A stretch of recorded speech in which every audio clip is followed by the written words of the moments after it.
Bienvenue sur La Tisane est brûlante, le podcast où on aborde sans tabou tout ce dont tu as besoin de savoir pour faire de ta sexualité un moteur de ton empouvoirment.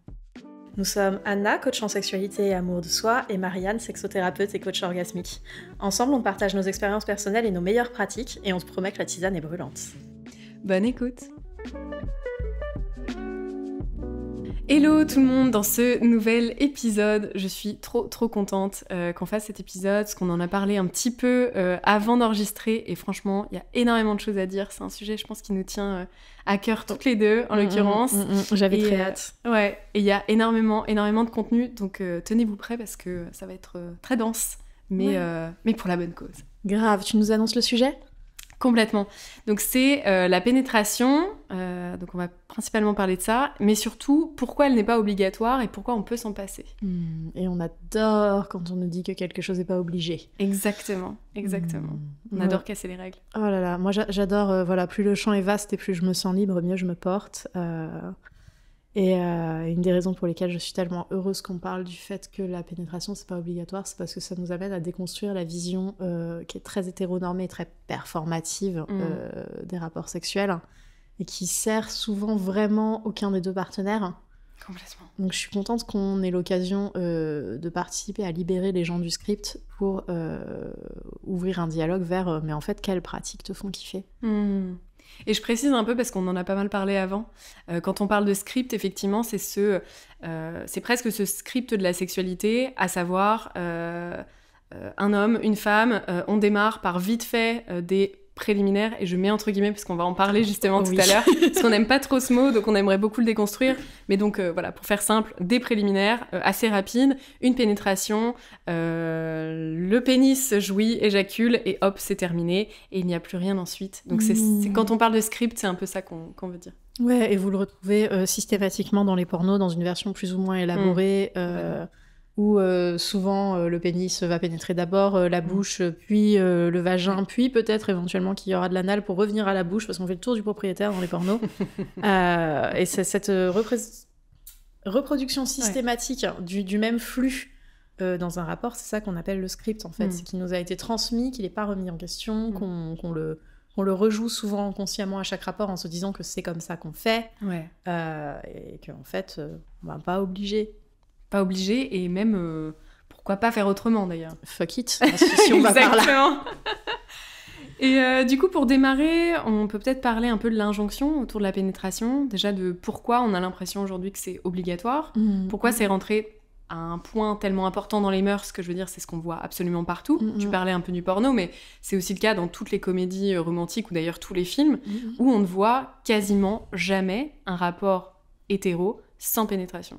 Ouais, je pense qu'on peut pas ignorer le fait que, d'une part, la sexualité, quand elle est enseignée, elle est enseignée sous l'axe de la reproduction, et donc pour lequel c'est quand même très pratique d'être dans un binôme où il y a un pénis et un vagin qui vont pouvoir se rentrer dedans, clairement en termes de reproduction, si vous avez dû passer par un parcours de PMA ou de procréation pour autrui, on aimerait bien bénéficier de la plomberie qui marche, Néanmoins, il y a aussi un deuxième schéma qui pèse beaucoup, un deuxième fait qui pèse beaucoup sur ces reproductions, c'est le fait que pour un pénis, rentrer à l'intérieur d'un vagin, c'est super chouette. Et on peut pas parler de la prévalence de la représentation de la pénétration sans parler de féminisme. Et du fait que les contenus érotiques ont longtemps été produits par des hommes pour des hommes. Absolument. C'est ce qu'on appelle le male gaze, d'ailleurs. Absolument. Où on peut en parler, mais effectivement, le fait de concevoir la sexualité, le rapport au corps, depuis le regard masculin. Ah, et une des choses que j'adore dans le fait de se débarrasser du script, c'est que du coup, aussi, on redonne sa pleine présence au corps en entier. Et notamment parce que même au niveau des organes sexuels, le clitoris, il n'est pas du tout servi par cette approche très pénétrative où la pénétration est au centre du rapport. Et du coup... Enfin, non, pas du coup tout de suite d'ailleurs. Moi, je vois régulièrement des posts sur Reddit de jeunes hommes hétéros qui sont vexés et qui ont l'impression qu'ils font pas assez bien les choses parce que leur partenaire se stimule l'extérieur de la vulve. Oh, mais quel enfer. Voilà, ce qui nous dit bien qu'il y a cette croyance que le pénis devrait être parfait, tout puissant, idéalement gros, toujours répondre quand on a besoin de lui. pour donner un orgasme parfait à la personne avec une vulve qui n'a besoin de rien d'autre. Et non, trop de pression, trop de fatigue, trop de tout, ça doit être épuisant de vivre dans un monde où ton pénis doit être parfait pour que le sexe soit réussi, et où ta vulve doit être parfaitement satisfaite de ce pénis pour ne pas créer une crise existentielle en face. Donc j'aimerais qu'on prenne le temps de dire que le clitoris, c'est bien, on l'aime beaucoup, et il a des racines et des jonctions à l'intérieur, et vous le trouvez tout autour de la vulve, donc il est possible d'avoir plein de plaisir via la pénétration. Mais pour plein de gens, c'est la stimulation externe qui marche le mieux. Exactement. Et du coup, ce schéma, c'est un schéma qui laisse facilement plus de 30% des personnes à vulve sur le bord de la route. C'est clair. Et schéma d'ailleurs qui a été renforcé par la pensée freudienne. Oui.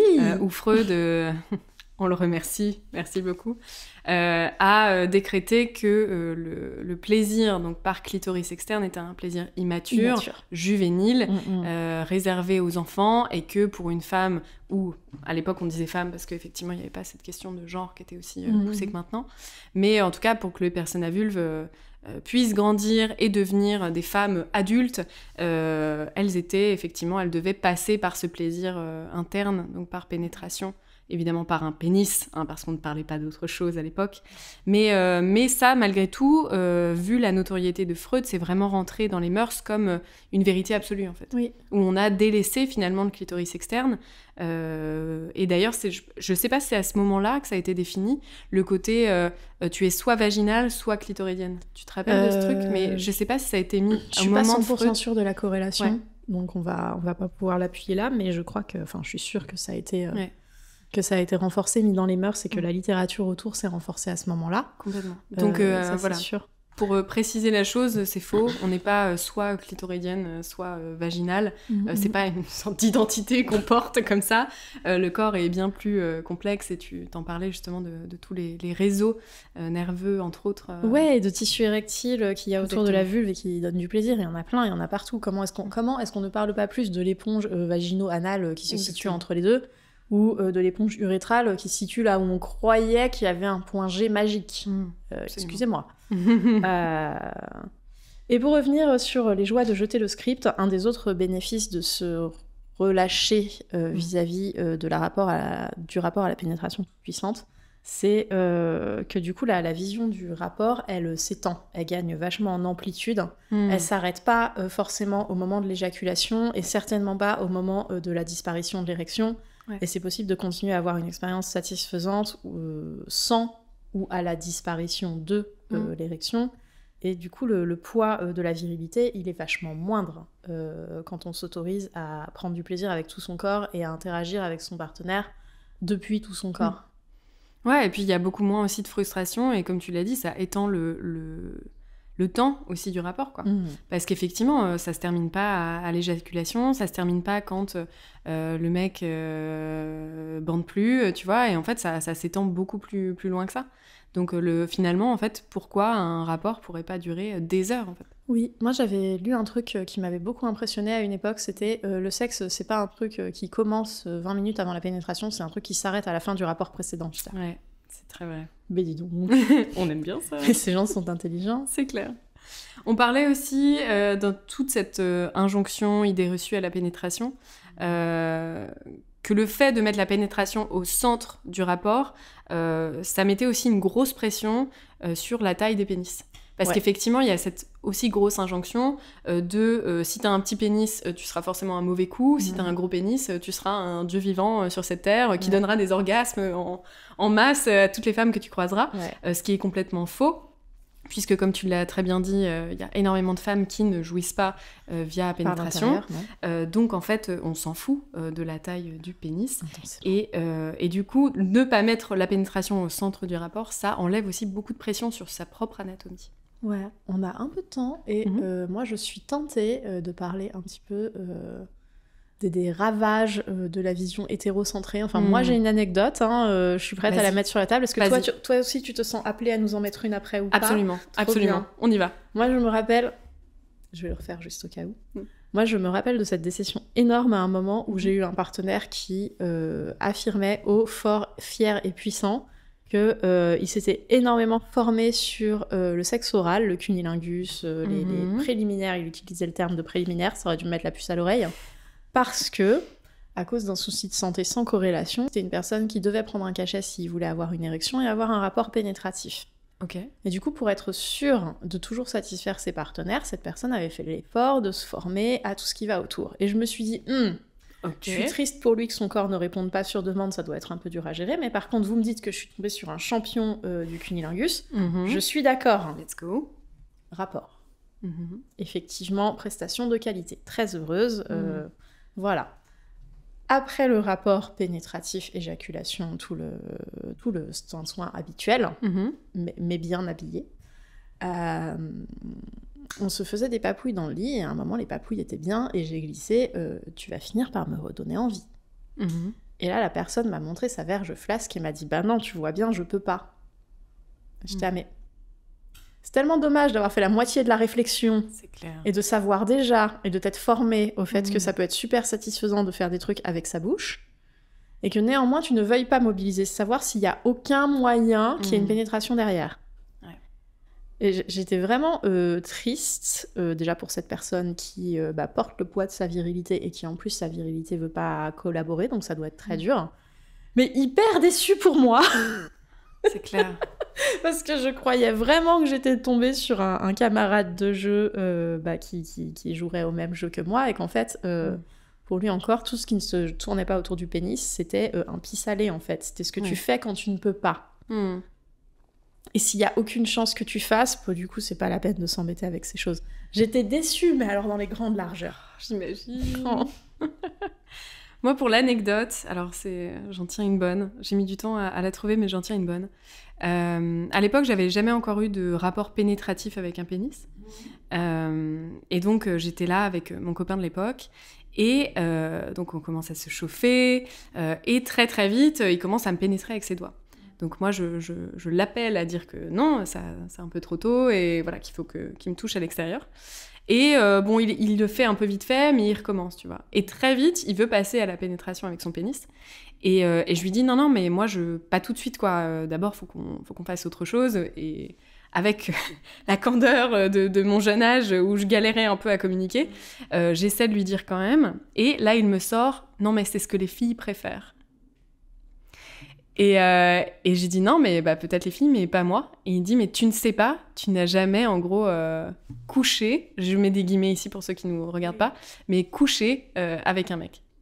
Et j'ai été tellement en colère à ce moment que je me suis levée et je lui ai dit, non, mais en fait, je sais ce que je veux et je sais ce que j'aime, en fait. Donc là, c'était juste le combo parfait du gars absolument non déconstruit sur sa sexualité, qui en plus pense mieux savoir que toi, et qui en plus essaie de te convaincre, avec une sorte d'excuse à la con, non mais les femmes préfèrent ça. What?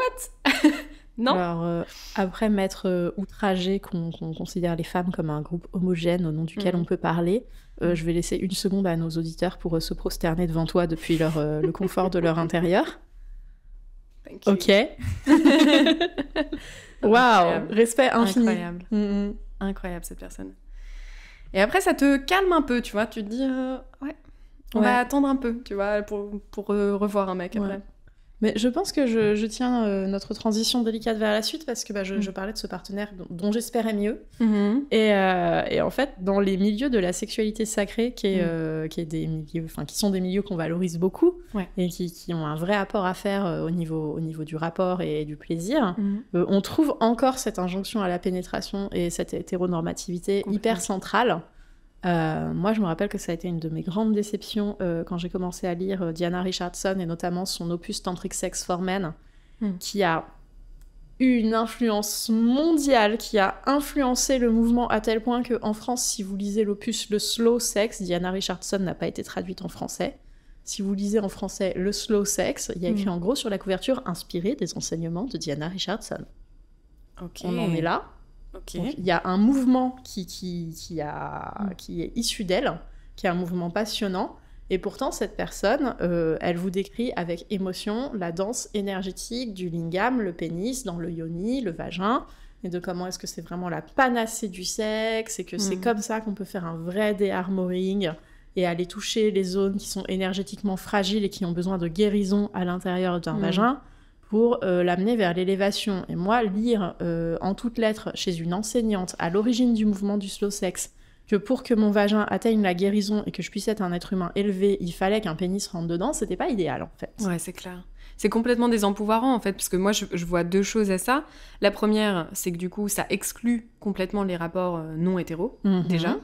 Et en plus, ça déresponsabilise complètement les personnes à vulve de leur propre guérison, quoi. Ah oui. C'est-à-dire qu'à un moment, non, tu ne peux pas guérir toute seule avec tes doigts. Non, il faut que ce soit un pénis avec une énergie de pénis. Et en plus, j'imagine qu'elle utilise des termes d'homme et masculin, etc. Oui. T'en parlais, évidemment.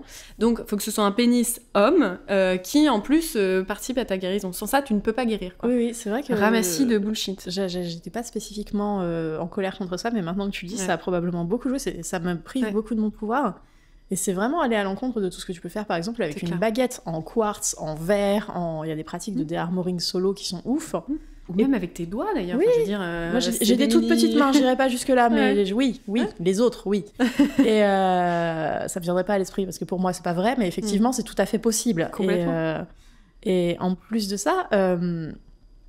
il y a des personnes qui se sentent pas suffisamment en sécurité pour confier leur guérison à une personne identifiée homme, que ce soit avec ses doigts, avec une baguette ou avec son lingam, c'est mort. Pas de lingam chez moi. Tu peux le mettre sur ton paillasson si tu veux, no lingam allowed. Et du coup, c'était vraiment cette impasse qui était créée artificiellement parce que dans des textes...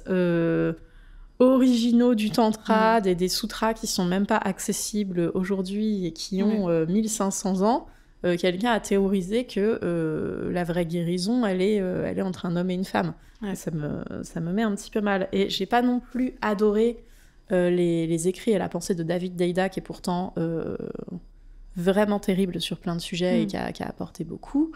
Notamment, je trouve qu'il aide beaucoup de masculinité à se réaliser sans être agressante. Néanmoins, quand il poste sur ses réseaux sociaux que pour qu'un rapport soit vraiment satisfaisant, il faut une personne qui ravage l'autre et une personne qui se fait ravager, parce que sinon c'est juste quelque chose de pas vraiment profond. Comme il l'a dit, two buddies rubbing genitals in bed, donc deux potes qui décident de frotter leur sexe ensemble au lit. Moi, je ne suis pas d'accord. En fait, j'ai pas forcément besoin d'être ravagée par quelqu'un pour avoir une expérience sexuelle valide.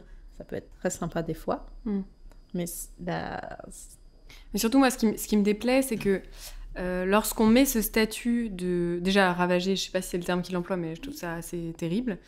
Premièrement, enfin moi je trouve que ça alimente la culture du viol de manière énorme. Et en plus, ce qui me déplaît, c'est que ça place au-delà du consentement un statut de moi je suis supérieure à la personne que je ravage. Et il y a un actif passif, ouais. Et ce que j'aime pas là-dedans, c'est que tu vois, autant le roleplay, je veux dire, on le décide à l'avance et c'est consenti, c'est-à-dire que chacun prend du plaisir à être, tu vois, l'un ou l'autre. Mais là, ce qui me déplaît, c'est qu'à un moment, c'est un peu prédéfini, quoi. Ouais. Et je trouve ça assez terrible. Et je peux pas m'empêcher, évidemment, on fait pas de procès d'intention et je ne sais pas quelle est la vraie pensée intime de David Deida, mais je trouve que c'est un peu facile de parler du rôle de ravageur et de ravager quand on est une personne avec un pénis. C'est clair. C'est-à-dire qu'en fait, c'est vachement facile de dire il va falloir que tu passes par là pour ta propre guérison, un peu comme ton premier partenaire avec une bite. Exactement. Pour te dire non mais t'inquiète pas, c'est ça qu'il te faut. Ouais. Restons calmes. Please, bitch, I know what I need. Non, mais c'est clair. Et puis voilà, le côté ravagé. Donc, évidemment, on parle de... j'imagine qu'il parlait de pénétration à ce moment-là. Donc, ça veut dire quoi ? Ça veut dire que lorsqu'un pénis traverse quelqu'un d'autre, tu vois, qu'est-ce que ça dit du rapport ? Sunshine and rainbows. Non, mais c'est terrible. Des en fait, licornes tombent du ciel et des anges viennent te chanter les cantiques, ouais, apparemment. C'est d'une violence, quoi, tu vois. Ça veut dire qu'un pénis ravage quelque chose qui le pénètre. C'est-à-dire que potentiellement, il y a un rapport de violence, un rapport de force qui est ni dans le plaisir, ni... tu vois ? Je pense qu'il parle quand même d'une violence qui est intégrée et qui est au service d'eux et qui parle plus de puissance que de violence. Ok. Mais ouais. On est d'accord. Oui, comme je t'avais dit hors caméra, c'était un de mes premiers enseignants dans la mesure où c'est ses livres qui m'ont amené au tantra et maintenant c'est plutôt quelqu'un que je trouve assez cringe. Ouais. Il y a toujours de très bonnes choses à prendre dans ses livres, mais sur un rapport de 60-30, j'ai arrêté de le conseiller aux gens, quoi, du coup. Ouais, c'est clair.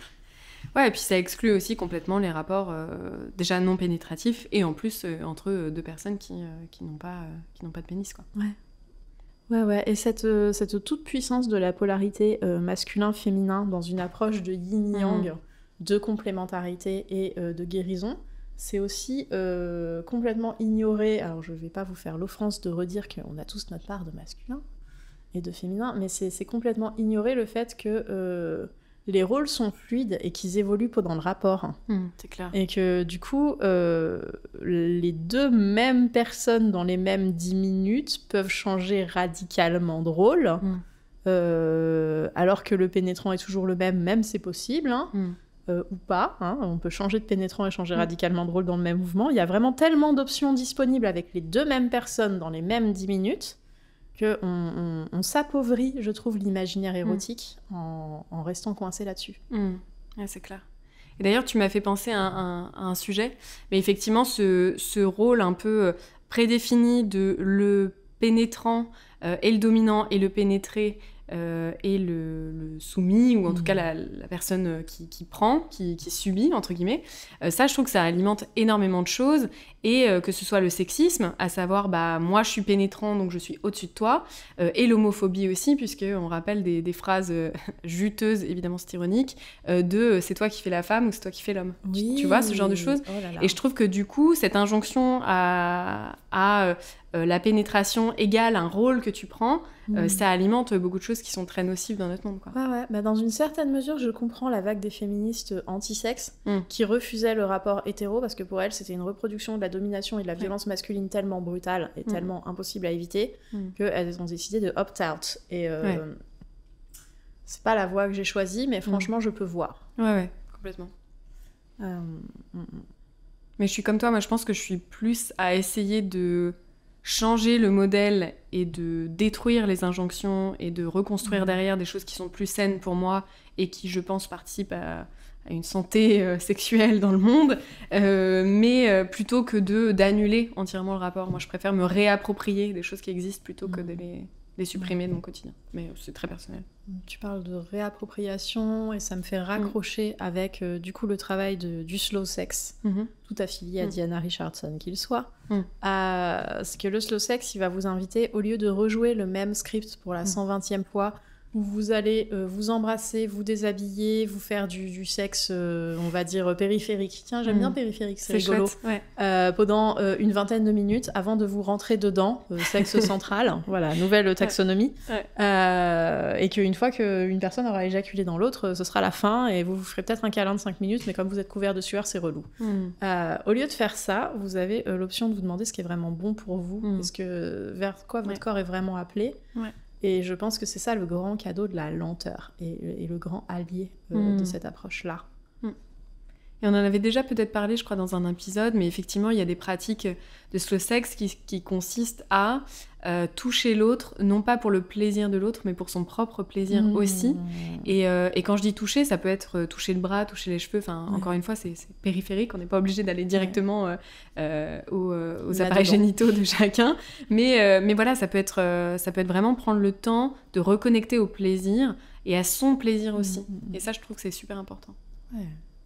Et du coup, avec tout ça, qu'est-ce qu'on peut conseiller, qu'est-ce qu'on peut donner comme tips pour justement se détacher un peu de la pénétration, essayer d'aller vers quelque chose d'autre, vers une sexualité qui soit ni hétéronormée, ni sexiste, ni dans le script, mais quand même rester dans le plaisir et la connexion.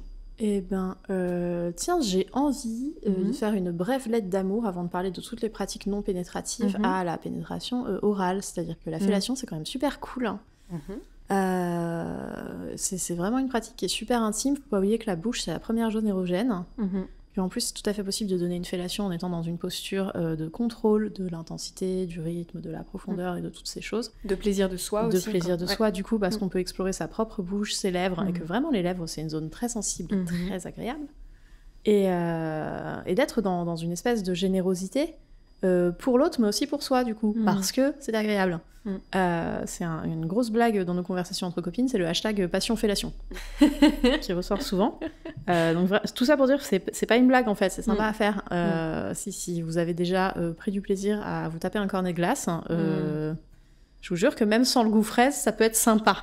Et le goût fraise peut s'ajouter, Le goût fraise se trouve, je suis très contente que t'en parles, le goût fraise se trouve, il y a des lubrifiants très bien par là dehors. Voilà, si jamais tu veux utiliser de la nourriture ou quoi, la chantilly, je ne sais pas. Ouais, carrément. Et évidemment que j'ai le même amour pour le cunilingus, mais là c'était une parenthèse sur, en fait, il n'y a pas qu'une pénétration.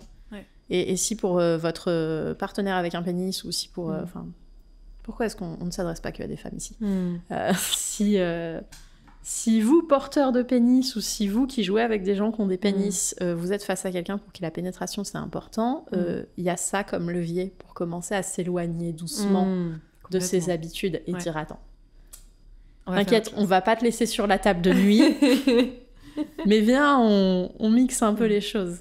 Mais d'ailleurs, tu me fais penser, c'est vrai qu'il y a énormément de formes de pénétration, et même qui n'incluent pas les parties génitales, tu vois.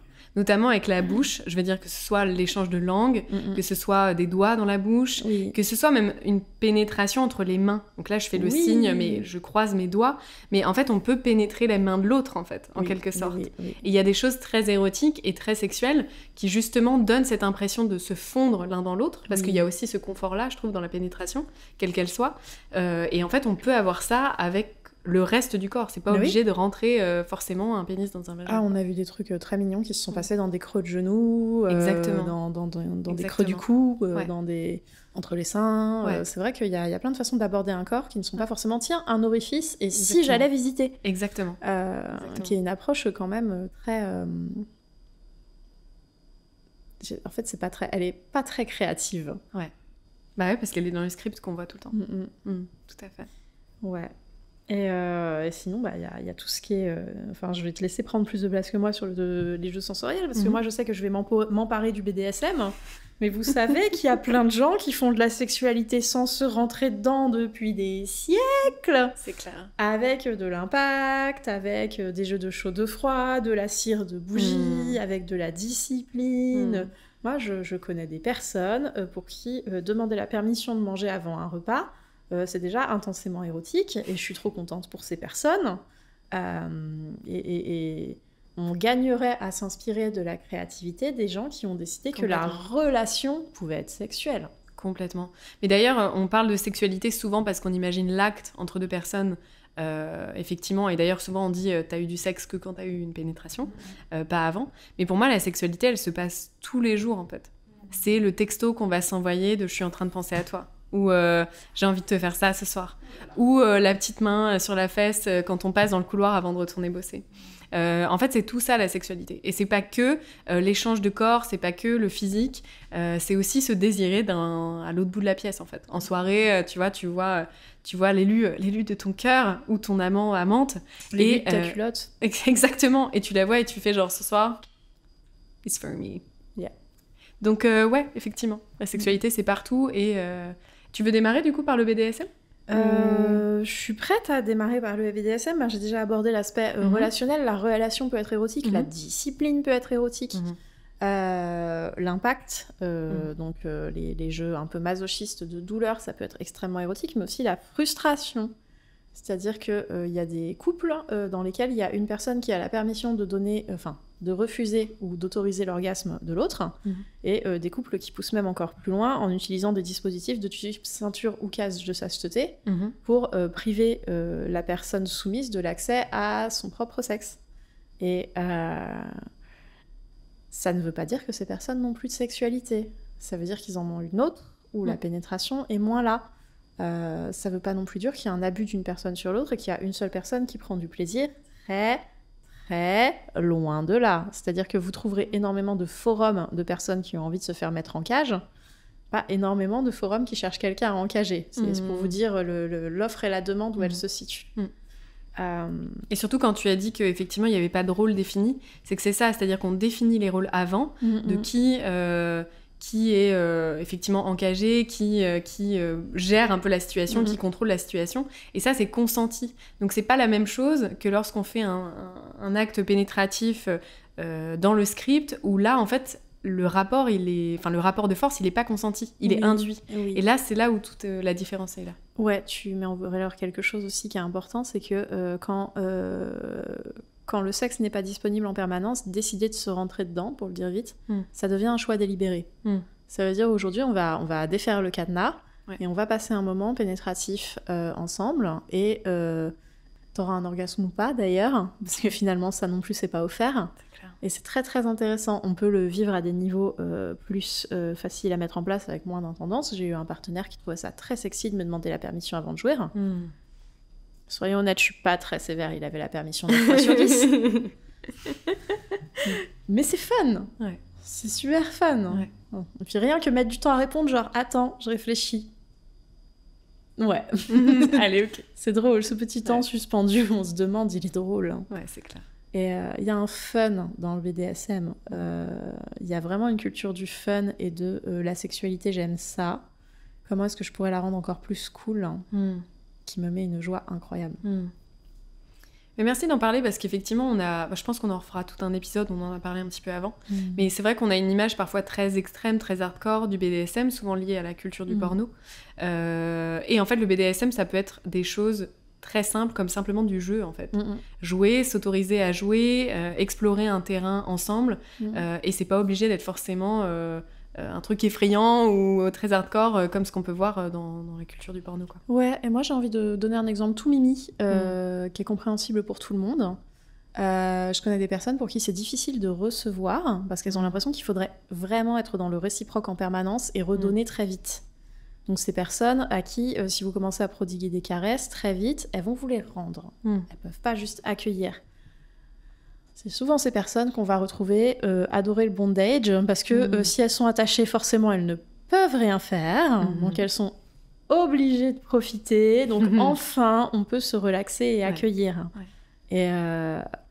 Et est-ce que vous n'avez pas, vous aussi, ce petit mouvement d'amour pour quelqu'un qui a tellement envie de donner, d'être dans la réciproque et qui est tellement pas égoïste qu'il faut qu'on l'attache pour qu'il se calme.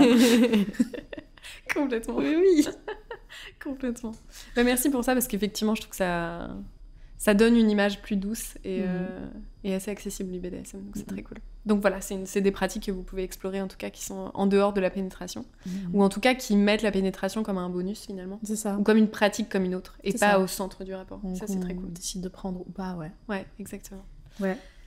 Et après, en autre pratique dont on voulait vous parler, donc il y avait pas mal de choses différentes, mais une grosse pratique, ça serait vraiment d'aller accentuer et d'utiliser tous ses sens. Donc à la fois faire effectivement des jeux sensoriels, t'en parlais un petit peu, comme le chaud-froid, utiliser de la cire, etc. Mais ça peut être aussi des choses très simples, comme prendre quelque chose à manger et en conscience manger cette chose ensemble. Donc là, on parle principalement de sexe à deux. Ça peut être évidemment fait aussi tout seul et c'est très, très juteux aussi. Mais voilà, aller manger cette chose ensemble, pourquoi pas littéralement la manger ensemble à la façon La Belle et le Clochard. Ça peut être très chaud aussi. Mais voilà, et vraiment se concentrer sur ses sens, se concentrer sur la texture, se concentrer sur le goût. On peut faire ça aussi avec les odeurs, sentir le corps du partenaire avec lequel on est, et vraiment se pencher sur ces odeurs, c'est très très très fort aussi. Il y a l'usage aussi de la voix et de l'écoute qui peuvent être vraiment très sexy et très orgasmiques aussi. Donc souvent on pense un peu au dirty talk et voilà, aux phrases un peu cochonnes et tout, qui sont juste un régal absolu. Mais pas que, ça peut être aussi célébrer le corps de l'autre, lui ça dire... c'est magnifique, ça c'est bon, incroyable. Ça c'est beau. Exactement. Ou même parler et dire là j'ai envie de te faire ça, là je suis en train de te faire ça. Vraiment se concentrer aussi soit sur le fait de parler, soit sur le fait d'écouter. Et ça c'est une multiple, enfin ça décuple le plaisir d'une manière extrêmement intense. Et je trouve ça assez incroyable. Ouais. Tu avais parlé du goût et de manger ensemble. Et il y a un truc qui est rigolo aussi, c'est d'aller goûter la bouche de l'autre quand elle a un goût de fraise par exemple. Complètement. Ou dans des sessions de bondage, on a eu la chance d'expérimenter, par exemple, quand ton partenaire prend de l'eau dans sa bouche avant de la faire couler dans la tienne, parce que tu peux pas bouger et t'as pas de main. Et les pailles, c'est pour les autres. Incroyable. Et du coup, il y a vraiment plein de façons de réérotiser tout. Subitement, boire de l'eau, c'est une expérience dingue. Qui sont fabuleuses. Moi, je suis aussi très sensualiste. J'ai une vraie passion pour les caresses et le toucher. Et du coup, la seule fois de ma vie où j'étais en orgie, j'étais au centre et j'avais les yeux bandés et juste je touchais les corps autour de moi et c'était trop bien. Et vivement la prochaine. Mais aussi, j'ai eu la joie d'animer des Liquid Love. C'est des moments où un groupe de personnes décide de se bander les yeux aussi pour que l'expérience soit plus vulnérable et plus dans l'accueil des sensations. Et en fait, ils se réunissent ensemble dans une pièce ou dehors, dans certains cas extrêmes où on a trop de la chance et qu'il fait beau et qu'on a la place, on le fait dehors, sur une grande bâche pour pas dégueulasser la pièce. Et on recouvre tous ces gens-là d'huile d'amande douce et on laisse les corps se toucher. Oh, waouh. Ok. Ouais. De la même façon que en retraite Sexpo, j'ai déjà expérimenté la douche à plein, avec beaucoup de savon. La règle, c'est que tu n'as pas le droit de te savonner toi-même. C'est très sympa. Vous voyez peut-être pas pour ceux qui écoutent le podcast, mais il y a eu un mime de je me frotte à mon voisin, assez délicieux. Mais c'est trop drôle. À un moment, j'ai fait car wash, j'avais les mains en l'air, j'étais au milieu de 6 personnes et je tournais sur moi-même. Ouais, incroyable. C'est pas moi qui avais décidé, c'est les gens qui ont dit viens, on fait car wash. Ouais. Et encore une fois, dans ce que tu dis, ce que j'adore, c'est qu'il y a la notion de jeu. Et effectivement, quand tu mets la notion de jeu, ça prend tout de suite une autre dimension. Comme le fait de se doucher avec sa partenaire et de se dire, enfin voilà, soit tu jouis pas, soit j'ai pas le droit de te toucher à tel endroit. Et dès que tu mets un peu de jeu, un peu de... Ça fait un piment assez incroyable, quoi. Donc rajouter du jeu, ça peut être aussi, je pense, un très très bon moyen de se détacher de la pénétration. C'est vrai, tiens, c'est marrant, on n'en avait pas parlé quand on prenait nos notes, mais t'as absolument raison avec ça. Et il y avait plein d'autres pratiques qu'on avait listées ensemble. À un moment, t'avais dit que la méditation ensemble, ça pouvait être... Complètement. Moi, j'adore ça parce qu'en fait, il y a un côté énergétique et très puissant. Surtout au fait de respirer ensemble, parce que pour moi la méditation, on a un peu cette vision de la méditation, c'est forcément en tailleur, les yeux fermés, mais la méditation peut se faire en mouvement aussi. Moi j'adore par exemple méditer en dansant ou en marchant, et on peut méditer en faisant du sexe en fait. Et on peut méditer en simplement en caressant les bras de l'autre en fait, par exemple. Et simplement se concentrer, être dans la pleine présence de ses sensations à ce moment-là. C'est à la fois extrêmement intime et très très puissant aussi en termes de plaisir. Et ouais, c'est juste assez génial. Mais ouais, carrément. Et tiens, l'edging, c'est une pratique qui est quand même pas mal utilisée en BDSM et dont j'ai pas parlé. Mais l'edging, ce serait cette pratique d'essayer de retarder l'orgasme le plus possible, mais pas en se touchant pas. Au contraire, c'est voir combien de plaisir on peut se donner et combien est-ce qu'on peut en engranger avant de vivre le basculement de l'orgasme.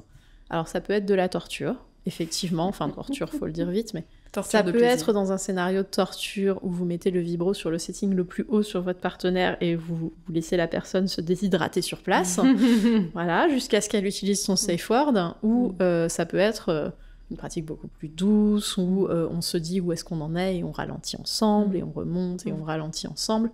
Là, on rentre dans le monde merveilleux des massages tantriques. Exactement. Aussi.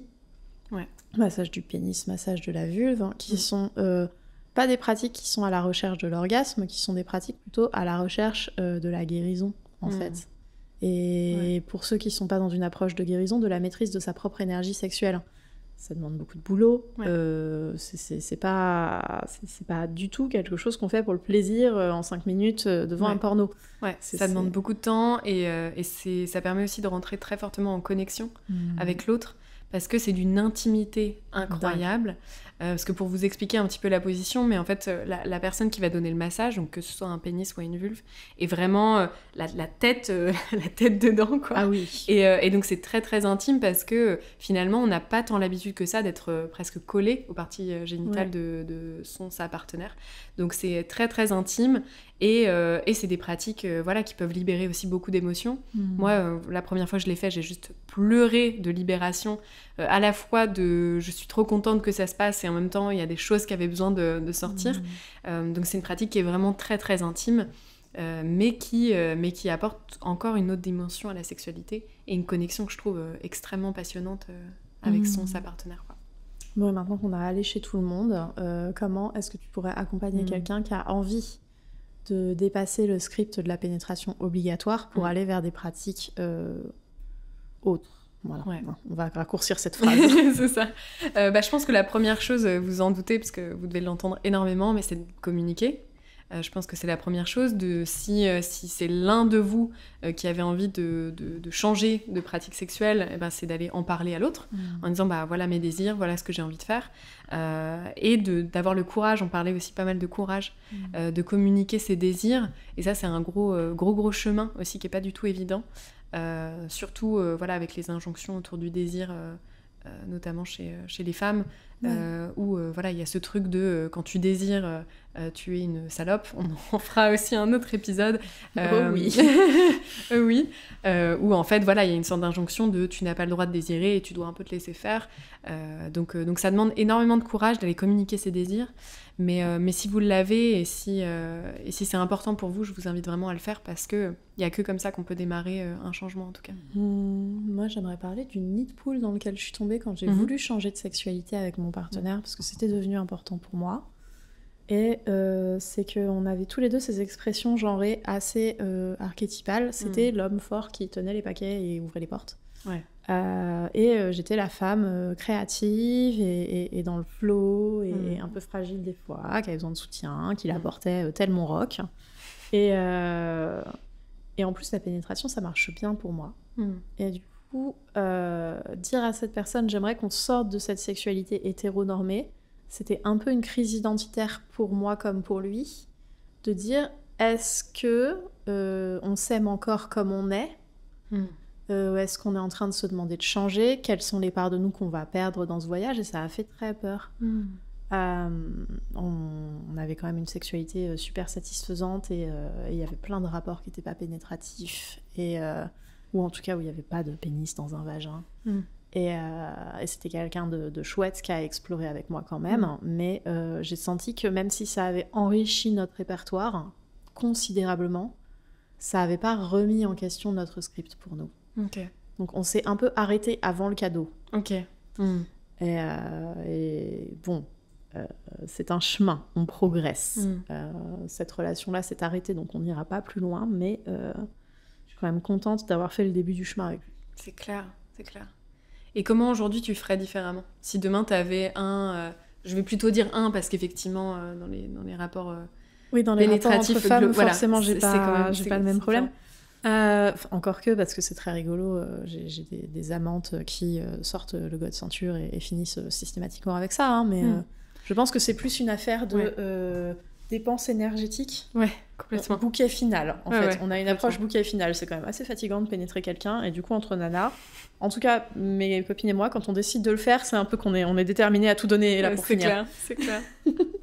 Et je pense que, je parlerais du cadeau en termes d'intimité qui vient quand la sexualité, elle est plus lente et plus personnelle. Je parle aussi avec joie maintenant de comment est-ce que si c'est possible de sentir son énergie sexuelle et viens, regarde, je vais te montrer comment on l'a fait circuler entre toi et moi. Et je n'ai plus cette espèce de pudeur de la personne qui n'est pas sûre d'elle et qui dit avec un petit peu de chance on va la sentir. Je dis je la sens déjà, viens je te montre. Donc en fait tu prends, toi dans ton côté, si tu devais faire différemment aujourd'hui, tu prendrais le lead en fait. Tu dirais il y a ça que j'ai vu, enfin tu vois, si je vois des gens qui nous écoutent mais qui sont pas forcément, qui font pas notre boulot, donc qui ont peut-être pas toutes les pratiques, mais ça serait plus tiens j'ai entendu parler de ça, viens on essaye quoi. C'est de prendre le lead et de dire allez on y va et d'être précise, pas juste dire ce serait pas trop génial si on avait une sexualité plus riche, de dire j'ai lu qu'on pouvait sentir son énergie sexuelle quand on est au lit avec quelqu'un, viens la prochaine fois qu'on baise et qu'on prend un vrai pied, on s'arrête 5 secondes sans changer du tout la position et on essaye de voir ce qu'on sent. Ouais, super. C'est précis ça. C'est clair. C'est facile à mettre en place. C'est clair. Un autre truc, moi, que j'avais fait pour communiquer mes désirs lorsque je voulais une sexualité un peu différente, alors j'ai essayé 2 choses et les 2 étaient assez mignonnes. C'était en fait de chacun faire une liste de son côté de ce qu'elle désire pour sa sexualité. Et la question c'était qu'est-ce qui t'excite vraiment ? Qu'est-ce que tu désirerais vraiment ? Et du coup chacun faisait sa liste et au bout d'un moment tu te partages la liste Ce qui est très, très, très juicy, quoi. Ouais. Et ça permet aussi de faciliter la communication dans le sens où c'est pas à toi, d'un coup, face à face, yeux dans les yeux, de dire « voici tous mes désirs, qu'est-ce qu'on en fait ?» L'idée, c'est vraiment d'y réfléchir et puis de te poser aussi la question de dire « ah tiens, il ou elle est en train de faire sa liste, qu'est-ce qu'il est en train de dire ?» Tu vois, il y a un peu ce truc de... Il y a des choses qui se passent et je suis pas au courant et donc ça amène aussi du désir avec ça. Et un autre truc aussi que je trouvais assez cool... c'est qu'une fois que vous avez fait la liste, vous pouvez par exemple faire un petit bol, un petit chapeau, et chacun donc écrit sur un papier un désir ou une pratique qu'elle a envie de tester, et vous piochez à chaque fois, et ça c'est très cool, c'est très, très chou. Je pense qu'un truc que je ferais aussi aujourd'hui, c'est envoyer mon partenaire sur un test d'érotype pour qu'on découvre ensemble son empreinte érotique. Ouais. Et même si je tombe sur un primal, qui est évidemment l'archétype qui sera le plus en touche avec du sexe animal et pénétratif, dans ces conditions, on va pouvoir parler de sexe non-verbal, d'expression par les grognements, on va pouvoir parler de mouvements, on va pouvoir parler d'instinct, éventuellement on va même pouvoir se créer un scénario où on fait l'amour en pleine nature. Et du coup, avec tous les archétypes, c'est possible de trouver des harmonies supplémentaires à l'accord déjà existant. Ouais, absolument. Que je trouve intéressant. Ouais. Et pour les effectivement, là, on parlait d'un fameux test. Il y en a un qui est assez génial, qui est les Erotic Blueprint de Miss Jaya. Ouais. Qui est très très cool, on vous le mettra en description. Mais justement, qui permet de mieux comprendre en fait quelle sexualité est plus présente pour nous. Et effectivement, il n'y a pas que la sexualité dite sexuelle, donc très attirée par la pénétration, le corps. Il y a aussi plein de choses comme effectivement la sensualité. Le sensuel, l'énergétique, le kinky, le shapeshifter, donc vous en trouverez. Il y en a plein. Il y a un autre truc que je prendrais en compte si jamais j'avais à refaire ce chemin, ce serait le courage qui est nécessaire quand on est face à une route qui n'est pas la bonne. Ouais. Et que du coup, c'est très tentant dans ce moment de gêne où on a l'impression de s'être trompé et que notre désir n'était pas valide, de jeter le bébé avec l'eau du bain. Et de dire, bon, bah écoute, je me suis trompée, c'était nul, on le refera plus jamais. Ouais. Et ouais, va forcément y avoir des moments de gêne, de la même façon que vos premiers rapports étaient probablement pas incroyables, ou du moins pas comparés à ceux que vous pouvez avoir aujourd'hui. Et l'empouvoirment, c'est aussi de se rendre compte que c'est un processus... qu'on n'a pas le devoir d'être parfait dès le début, et que si ça se trouve, vous allez parler de la joie de se faire un massage sensuel avec des huiles à votre partenaire, qui va s'ennuyer comme pas permis et s'endormir sur la table. Et en même temps, c'est OK. Voilà, c'est OK. Ouais, complètement. Un autre truc aussi pour pas mal aider à mettre en place une nouvelle sexualité, ou en tout cas explorer une nouvelle forme de sexualité, ça va être de planifier un rapport. Parce que effectivement aujourd'hui on a un peu l'habitude de faut que ce soit spontané, donc il y a toujours ce truc de qu'il y en a un qui demande et l'autre il est pas forcément disponible, etc. Moi je crois que c'est Hollywood qui se sentait pas capable de scripter des dialogues corrects où les gens disent hey, si on faisait du sexe, alors ils ont prétendu que ça venait tout seul. C'est clair, mais en les enflures. Ça ne vient jamais tout seul, ou alors très rarement. Donc faut planifier, et planifier ça veut pas dire qu'il faut être extrêmement précis sur ce qu'on va faire. Ça veut juste dire tiens, ça te dit samedi à 15h on se prend 3 heures juste pour se focus sur notre sexualité, et pendant ces 3 heures vous pouvez effectivement soit avoir du sexe, soit explorer une nouvelle forme de sexualité, soit juste vous parler de vos désirs, soit juste vous faire des massages, mais en tout cas c'est 3 heures qui sont entièrement dédiées à vous. Et du coup ça permet d'enclencher ce slow sex, prendre le temps. Ça permet aussi du coup ça fait un peu le lien avec ce qu'on disait, mais de commencer en faisant des pratiques de connexion et d'intimité avant de démarrer. Et ça c'est super important parce que, comme on le disait, le fait d'explorer, ça demande du courage, ça demande d'être authentique, ça demande de bousculer notre zone de confort, et pour ça on a besoin de se sentir en sécurité, aimé et intime avec la personne avec qui on est, quoi. Ouais. Parmi les pratiques de connexion que vous pouvez faire, il y en a une qu'on aime beaucoup mutuellement, c'est Fear, Love and Desire. Et l'idée, c'est de prendre un peu de temps, en fait, avant avant quelques formes de sexualité ou d'intimité, pour exprimer de quoi on a peur, qu'est-ce qu'on aime chez l'autre et qu'est-ce qu'on désire. Ouais. Et donc ça, faut le faire chacun son tour, en écoutant, en n'interrompant pas l'autre. En écoute active. En écoute active, exactement. Et ça, c'est extrêmement puissant pour renforcer la connexion, renforcer l'intimité. Et honnêtement, ça emmène vraiment la sexualité à un autre niveau, je trouve. Oui, et la relation, je l'utilise dans des check-up hors sexualité pour parler de la vision que j'ai pour la relation, et c'est extrêmement sécurisant. Ouais, complètement. Moi, je me suis rarement sentie aussi proche de mes partenaires que dans les 3 semaines suivant un Love, Fear, Desire. D'ailleurs, j'insiste pour commencer par le désir, parce qu'on parle de sa vision. Ensuite, la peur, parce que on a expérimenté cette écoute active et bienveillante de l'autre et qu'on se sent prêt à le faire.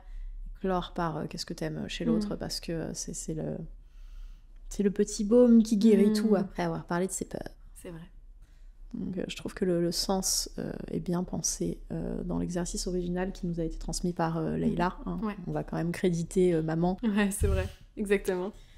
Ouais, un des gros trucs aussi quand on sort de la pénétration, on en a parlé un peu, mais on va l'appuyer spécifiquement avec une lampe torche pour être sûr que le message passe.